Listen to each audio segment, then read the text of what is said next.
Welcome back once again, all of my low carb friends, and for those of you who are here for the first time, welcome. Today I have another very easy keto recipe for you, but before we get into that, I would like to say happy anniversary to my sweet husband. Today we have been married for 16 years, and I definitely could not be happier. I am very blessed, so happy anniversary, honey. Love you bunches. And for us today, we are going to learn how to make simple keto bagels. And if you want a printable version of this recipe, you can check out my website at janet'sdeliciouslowcarbkitchen.com. You can find a printable version of this recipe and other goodies there for you. And if you're new to the channel and you want to see lots of easy, delicious, low-carb keto recipes, make sure you click that subscribe button and click the notification bell that's right next to the subscribe button. That way you can be notified every time I put out videos, at least every Wednesday and Saturday. And if you'd like to help support the channel, make sure you scroll down in the description of the video. You'll see some affiliate links. Anytime you purchase anything using those affiliate links, a small portion of your purchase will go to me and help support the channel. So while you do all that, let's get cooking.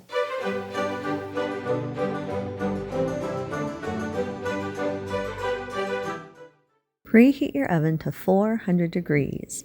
Lightly spray 5 donut cavities with cooking spray. The silicone donut cavities work best with coconut flour. The metal ones will work, but they have a tendency to stick to the bagels once they're baked. But if that's all you have, they will work. If you don't have any donut cavities, then just line a large baking sheet with parchment paper and set those aside for a minute.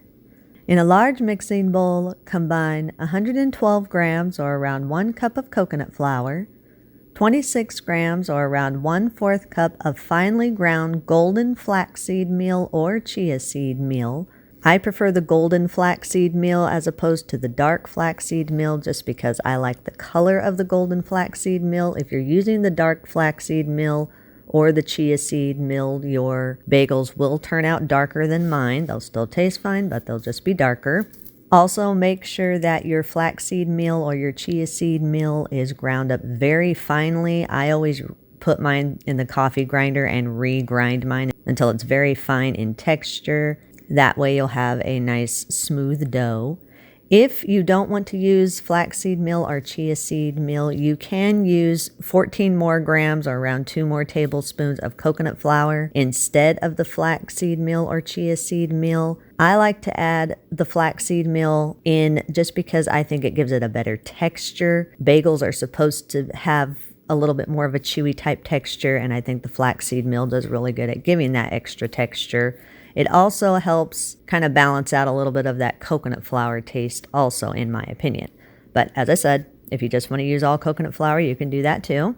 Add 15 grams or around 1 tablespoon of baking powder, a 1/4 teaspoon of salt, 1 gram or around a 1/2 teaspoon of gelatin powder.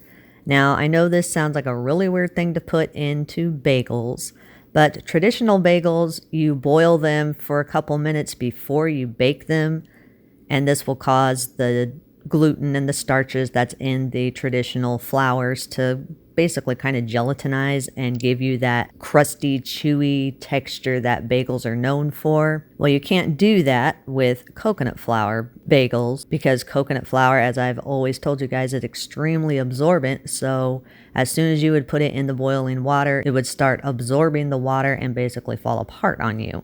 So you need something to help replace that and give that crusty, chewy texture that bagels are known for.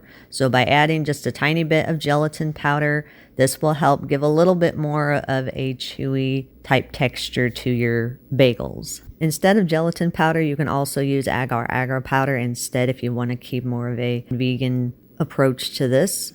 Add 9 grams or around 1 tablespoon of instant dry yeast. This is strictly for flavor. I will always tell you guys, yeast does nothing to help coconut flour rise. It is strictly to help your bread taste a little bit more like traditional bread and help kind of balance out the coconut flour taste. If you want to, you can add some dry seasonings or dry herbs or dry spices to give your bagel a different flavor and to help, again, balance out any coconut flour taste if you're oversensitive to coconut flour. If you want your bagels to be on the sweet side, you can add a couple tablespoons of the granulated sweetener of your choice.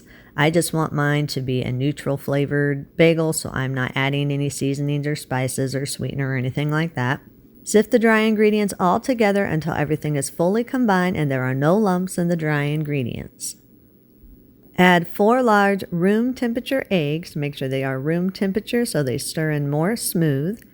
If you don't have eggs or don't want to use eggs, you can use flax or chia eggs. Stir the eggs into the dry ingredients until everything is fully combined and all the dry ingredients are moist. Add a half cup of butter that's been melted and cooled. If you want to keep this dairy-free along with the flax or chia eggs, you can substitute the butter for coconut oil or margarine or any other dairy-free butter substitute. Stir the butter in until everything is fully combined.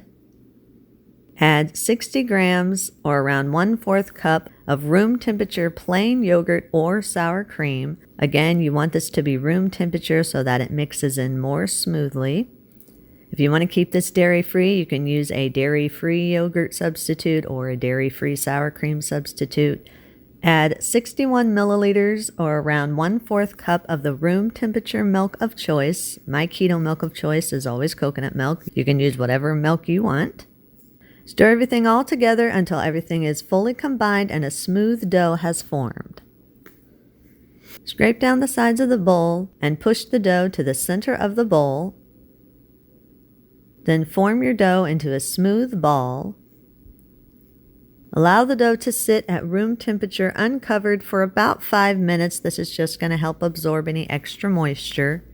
If you're using the flax or chia eggs rather than traditional eggs, then let it sit for about 7 to 10 minutes so that it can not only absorb, but those flax or chia eggs can bind better.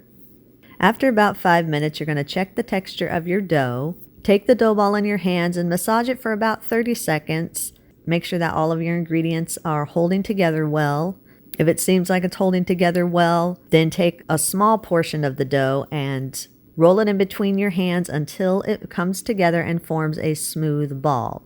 If your dough is coming together well and it's lightly moist and it's easily rolling into a smooth ball, then you know you have the right texture.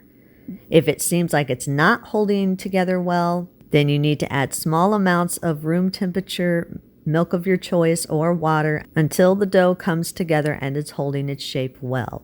If it seems really sticky and the dough is sticking to your fingers, then you need to add very small amounts of coconut flour until it is not sticking to your fingers.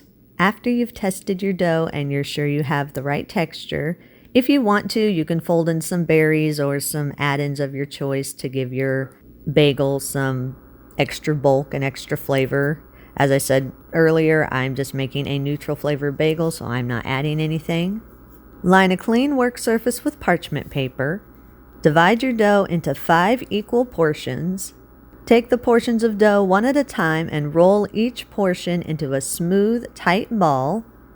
Use the palm of your hand and gently press down the top of each one of the dough balls to slightly flatten the tops. You don't want to flatten it all the way, you just want it slightly flattened. Just think of that shape of the bagel.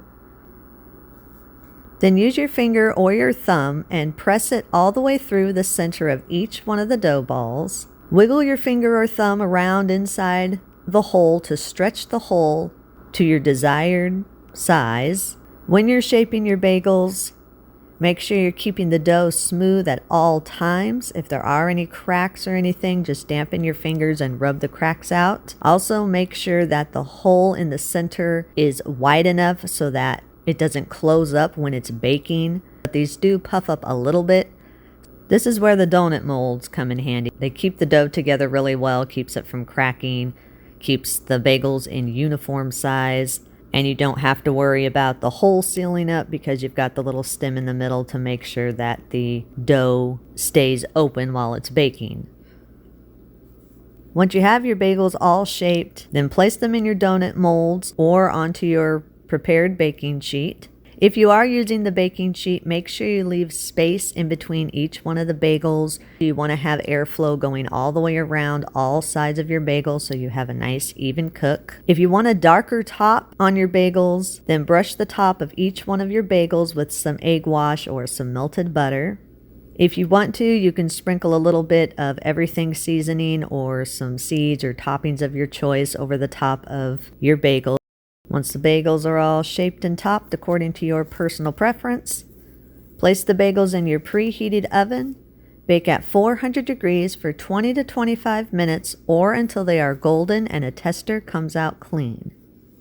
After the bagels are done baking, remove them from your oven and allow them to cool in the molds or on your baking sheet for 20 to 30 minutes or until they are firm.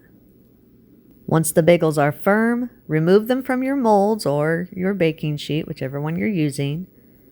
Transfer them to a wire rack and allow them to cool completely before slicing them. Do not try to slice them when they are warm.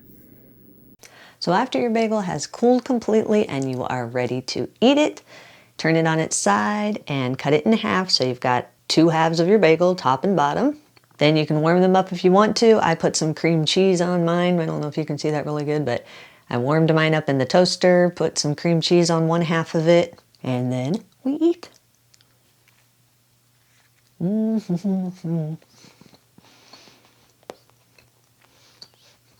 like it. Very good stuff.